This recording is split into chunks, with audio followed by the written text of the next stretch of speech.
Welcome back to the YouTube channel, Malawian Cameras. Guys, thank you so much for the part 1 video.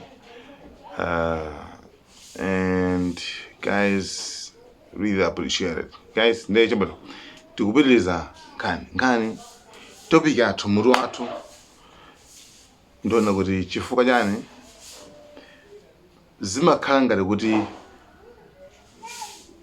uchigawenga umathamangira kamene kuti Chislam ndi uchigawenga zimakhala ngati ndi zinthu zimodzi mmene timaziona panopa, right? Ndeno tufati zilongosola zimene ndinayamba kulongosola part 1 video ichi. Ngati simunaonere muonere, just click the link below ikupititsani ku video number imene part 1. Iyi ndi part 2, the last part. Guys, azungu abwera kumalawi ku Africa abanga convince anthu kuti asama gwise ntchito ma natural resources koma iwo azitenga azikatikhozera zinthu azibweresa. That's why tindi mindset yorani yodalira kuti azungu atipangira atibweretsera. Anyway, that's why umphawi zambiri ndilongosola amene momwe. Anyway, tisataye nthawi. Azungu achoka kwa Africa apitano kwa Aluya, Middle East, ku Asia. Kumene kuti anakapeza ma Arabs anafuna kuza kuona kuti akuluakulu pali deal iyi. Ifeyo tizitenga katundu wanuyo ngati kumene kuti mama kuli fuel wambiri kuma Arabs ku Middle East kuli fuel wambiri.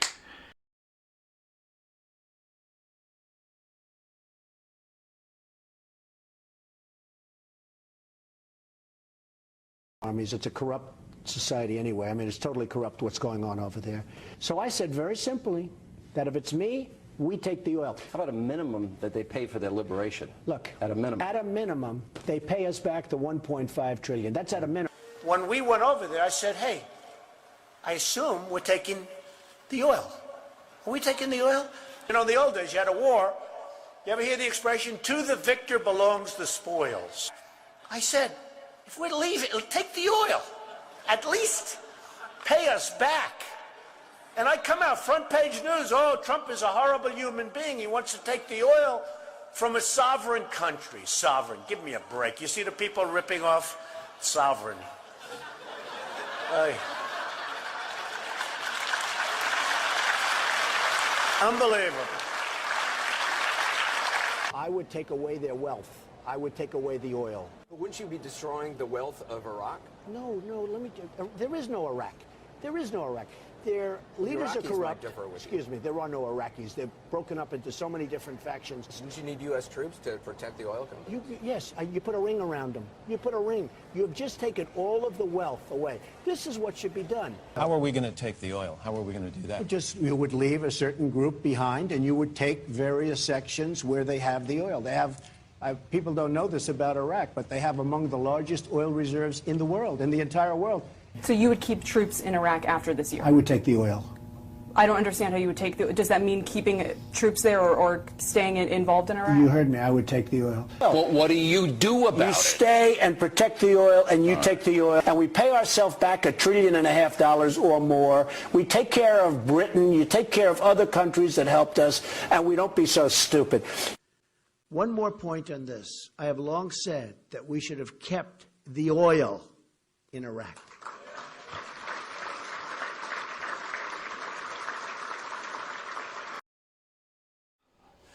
Amene iyo tizitenga ifeyo tizikugulitsirani tizigane kanalama.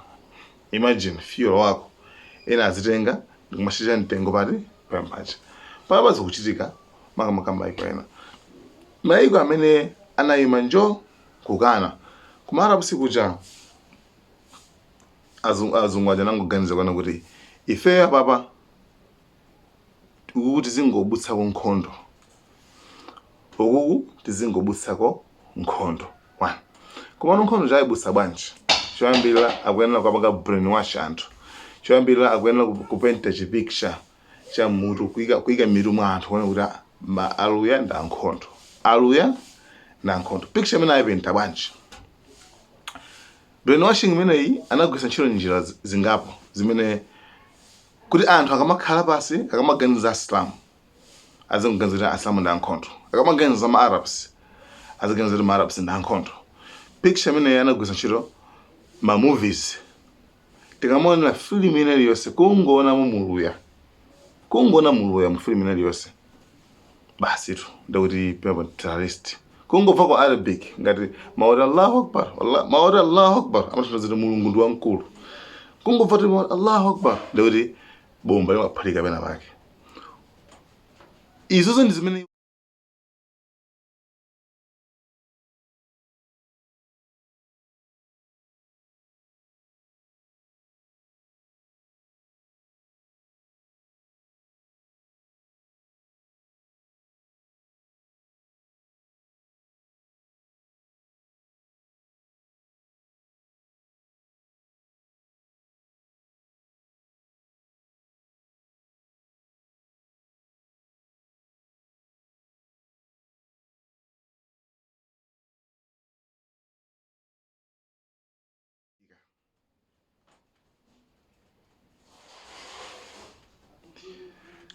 right? Yeah. Iwo ndi mezi makhalekera. Yeah, ndeno anthu maganizo awo panopa ngakhale kuti ma movies season zoti ziriyo ndi sewelo koma panopa amadziwabe kuti uthenga tikupititsa apa ndi uthenga kuti anthu afikira, anthu aziganiza kuti yayi asamakuti ndeyo aja anayamba anagwisa ntchito ngati chipembedzo cha Islam chifukwa azazi chipembedzo cha Islam chili very sensitive kwambiri, right? Islamu santhu oti yenchana, you cannot joke with Muslims, right?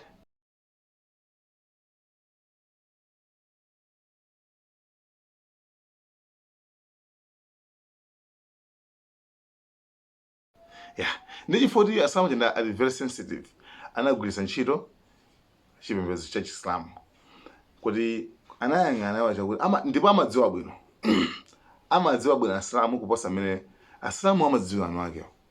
Angoyanga gulu ili kulipasa zida uku zida basi nkhondo pati pene pacha pena amaita kuwatuma anthu ona kuti anthu omwe ndi ma Arabs chabe koma sa Islam fa alipo ma Arabs takamba kaya kuti pali ma Arabs amu sa Islam amangoyankha Arabic basi iwe pona kumananga ndani kumananga kuti ndi Islam inenda kumanako ndi ma Arabs amayankha Arabic bwino koma sakhulupeza mulungu amati mulungu kulibe.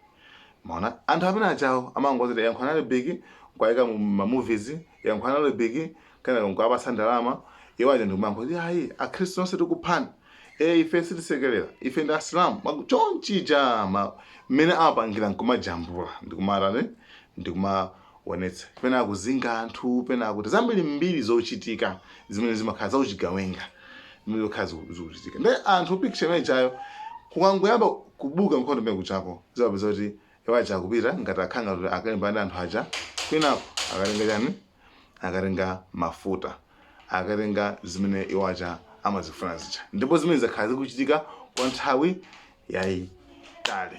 Choncho Chislamu ngati mufuna kuti mudziwe kama tichidziwe Chislamu kama chipembedzo tiyang'ane ma scriptures ake. 1 menda banga ku Bible tinakamba sonka scripture ina mu Bible ku Romans 13 kuti akulu chi Bible kuti anakhana ntendere komanso chimodzi ngati ku Quraniso ikamba sonkhana ntendere pali verse imene mu Qur'an likuyankha kuona kuti musawatukwane anthu amene amapembedza zinthu zina zosakhala mulungu chifukwa iwo aja adzatukwana chani adzatukwana mulungu chifukwa cha udani umene uli pakati pa inu ndiponso ndi umbuli. Verse imene sonzoti even kuti Islam kutukwana kokha kucha ndikoletsedwa.